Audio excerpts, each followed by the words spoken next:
saya Niki Ali daripada kumpulan J5.1. Hari ini saya akan membentangkan inovasi saya yang diberi nama Kamus Sensory.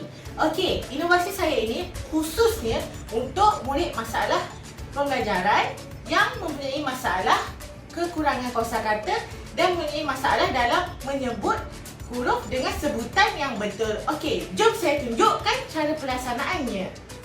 Langkah yang pertama, murid perlu scan QR code yang berada pada bahagian tepi kamus untuk mengakses file-file yang mengandungi video cara sebutan perkataan dengan betul.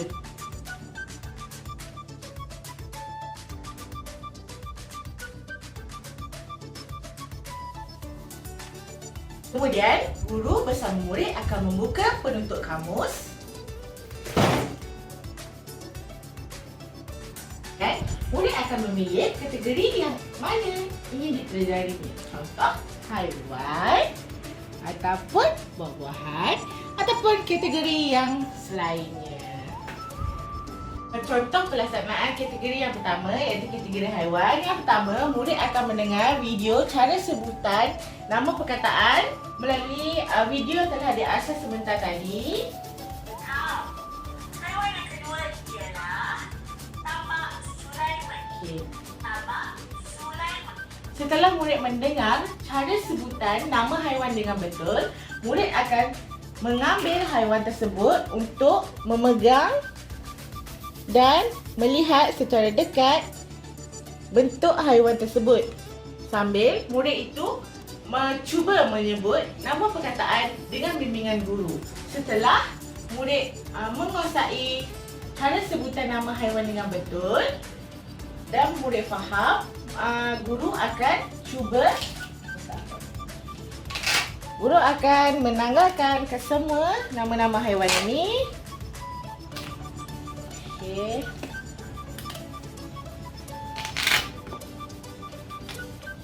Kemudian, murid dikehendaki untuk meletakkan semula nama-nama haiwan mengikut jenis-jenis haiwan dengan betul. Sebagai contoh, saya ambil nama haiwan gurita. Murid perlu masukkan tali ini ke dalam lubang dan meletakkannya dengan betul dan kemas. Inilah hasil daripada latihan tadi. Okey, setelah murid menguasai kesemua jenis-jenis haiwan ini, guru juga boleh menukarkan jenis-jenis haiwan dengan haiwan-haiwan yang lain yang terdapat dalam beg ini. Contohnya, penyu ni boleh dibuka dan gantikan dengan udang karang ni. Okey, untuk contoh pelaksanaan kategori yang kedua iaitu kategori buah-buahan. Seperti biasa, murid akan mendengar terlebih dahulu cara sebutan nama buah-buahan dengan betul melalui video yang telah diakses sebentar tadi. Mangga. Mangga. Nama buah yang keempat.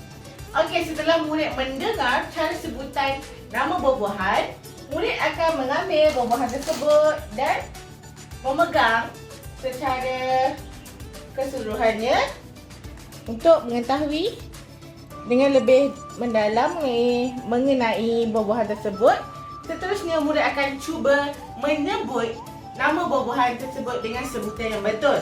Okey, setelah murid menguasai cara sebutan nama buah-buahan, murid perlu melakukan aktiviti iaitu murid perlu mengambil plastisin daripada kotak ni. Contoh, mangga warna kuning kan? Okey. Mengambil plastisin warna kuning dan murid dikehendaki untuk membentuk buah-buahan tersebut. Okey. Murid perlu membentuk plastisin mengikut buah-buahan yang berada di sebelah ni. Inilah contoh hasil kerja murid. Apabila murid telah menguasai ketiga-tiga buah-buahan ni, guru boleh menukarkan buah-buahan ni dengan buah-buahan yang lain yang terdapat dalam cawan ni. Ada strawberry, ada lemon, ada apple. Jadi murid boleh mempelajari banyak jenis buah-buahan. Okey, baiklah. Kita beralih pula kepada contoh pelaksanaan kategori yang ketiga, iaitu kategori bentuk. Seperti biasa, murid perlu mendengar cara sebutan nama bentuk melalui video telah diakses.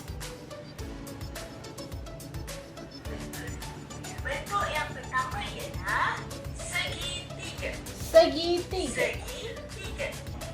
Bentuk yang kedua, Okey, apabila murid telah mendengar cara sebutan nama bentuk, murid perlu mengambil nama bentuk tersebut dan melihat secara dengan lebih dekat, merasai, serta murid juga perlu cuba menyebut nama bentuk tersebut dengan sebutan yang betul.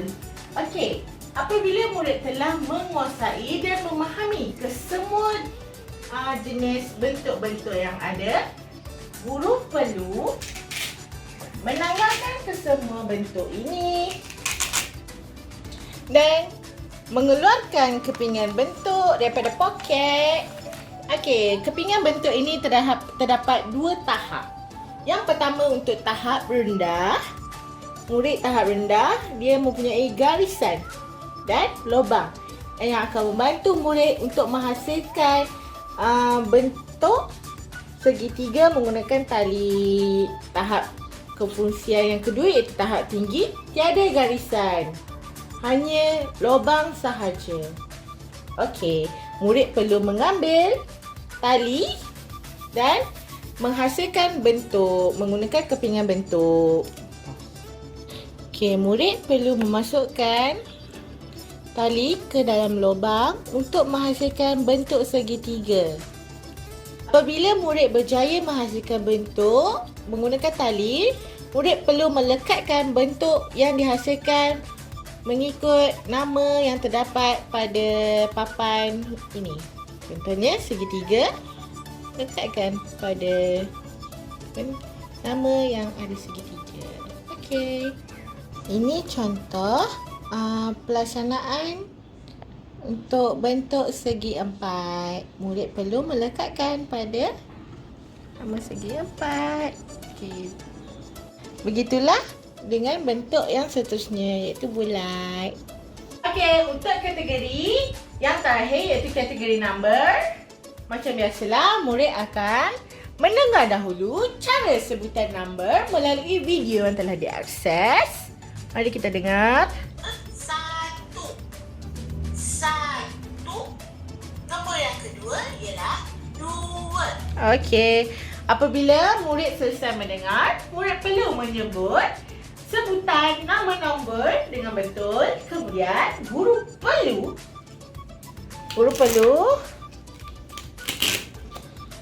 menanggalkan semua ni dan letak tepi.